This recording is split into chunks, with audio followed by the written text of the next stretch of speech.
곳곳에서 정보가 흘러 넘치기 시작하자 사람들은 과학적인 증거나 이론이 없는 이야기를 빠르게 걸러내기 시작했습니다. 허위나 과장 광고, 검증되지 않은 것들에 시간과 에너지를 낭비하고 싶지 않기 때문인데요. 이것과 매우 비슷한 생각을 했던 미국 ABC 방송사의 언론인이 있습니다. 일단 누가 무슨 얘기를 하면 의심부터 하고 보는 스타일인데요. 에카르트 톨레를 눈앞에서 인터뷰하면서도 선을 넘는 말을 했을 정도입니다. As far as I could tell, there was nothing in Tolle's book that was practical or actionable. He didn't give any concrete advice. Perhaps I was being obtuse. But I went and interviewed the guy. And I sat down and asked him, what do you do about the voice in the head? It was my first question. And his answer was, take one conscious breath. What the does that mean? And then it got even weirder because I started asking him if he ever gets into a bad mood. Don't you ever get annoyed, irritated, sad, anything negative? No, I accept what is. And that's why life has become so simple. Well, if somebody cuts you off in your car? It's fine. It's like a sudden gust of wind. I don't personalize a gust of wind. And you're able to enjoy every moment, even if I start asking you a ton of annoying questions. Yes, that would be fine. Don't tempt me. 그러던 어느 날 댄 해리스는 방송 중 갑자기 공황장애를 겪게 됩니다.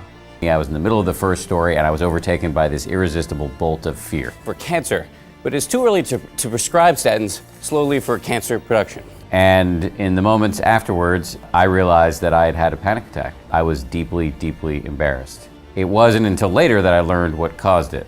아이러니하게도 저자가 공황장애 치료를 위해 선택한 것은 바로 명상이었습니다. 하지만 명상이 무조건 좋다는 식으로 이야기하지는 않습니다.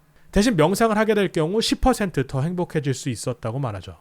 I want to be clear, it's not going to solve all your problems. It's not going to regrow your hair or help you win the lottery or like fix everything in your love life, which is why I wrote a book and I called it 10% Happier. That's an absurd, unscientific estimation, but it's true enough, and I like it because it sounds like a good return on investment. I would argue that it does compound annually. 책에서 저자는 본인의 머릿속이 부정적인 자기 대화로 가득 차 있었다고 고백합니다. 아마 이 부분은 공감하실 분들이 많을 겁니다. One of the hallmarks of the voice is that you are constantly thinking about the past or the future instead of focusing on what's happening right now. When he thinks about it, he feels like he's been kidnapped by the most boring person alive, who just says the same shit over and over again, most of it negative, all of it self-referential. 누가 보면 까칠하고 냉소적일 수 있지만 저자에게 확실하게 기대할 수 있는 것 중 하나는 솔직함입니다. I'm not gonna lie to you, it wasn't like awesome. You know, it's hard. The act of sitting there, trying to focus on one thing, getting lost and returning is, takes grit. It's kind of like holding a live fish in your hand. Especially when you're new, it is learning a new skill and it takes a little while to get used to. 누군가 여러분에게 정신과 치료를 받아보려고 하면 기분이 어떻습니까?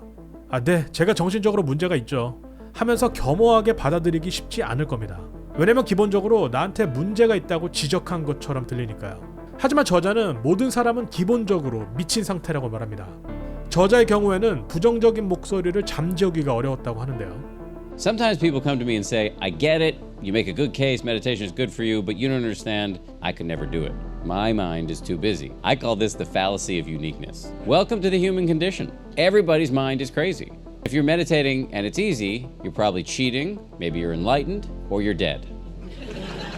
You are fighting, as I said in my speech, a lifetime's habit of just blah, blah, blah, blah, me, me, me. And it is hard to stop that. Most of your life is about, what am I gonna have for lunch? We're all assholes. To sit down and close your eyes and then find yourself lost, if you can do it with some lightness, if you can do it with a sense of humor, it makes it much easier. 저자가 말하는 명상의 이점입니다. 첫 번째, 집중력. And it is very hard to do one thing at a time. In my job, I literally have other people's voices directly in my ear through an earpiece. It's really hard to focus, and yet very important that I do so because I need to get the story correct. So I just found that the daily exercise of trying to focus on one thing and then getting lost and starting over really helped me with that. 두 번째, 힐링. When you meditate, you are in effect performing a kind of neurosurgery on yourself. And this is not just true of people who wear robes, it is true for the rest of us. There was a study done at Harvard a few years ago that took people who had never meditated before and gave them an 8-week class. During this 8-week class, they meditated for short periods of time every day. At the end of the 8 weeks, they scanned their brains. They actually scanned it at the beginning and then at the end. What they found in those second set of scans was that the areas of the brain associated with self-awareness and compassion, the gray matter literally grew. 저자가 실제로 명상을 하는 방법입니다. 거창하지 않습니다. Upright, to sit comfortably with your back upright. Again, you can sit in a chair, or if you want to get all cross-legged, that's cool too. The second step is to focus your full attention on the feeling of your breath coming in and going out. The third step is the biggie. As soon as you try to do this, your mind is going to go nuts. You're going to start thinking about, what am I going to have for lunch? Why did I say that dumb thing to my boss? Why do celebrities only marry other celebrities? Whatever. Your mind's going to go nuts, and it's fine. That's fine. The whole game is to notice when you're lost in thought and to start over and start over and start over. And when you do that, that is a bicep curl for your brain.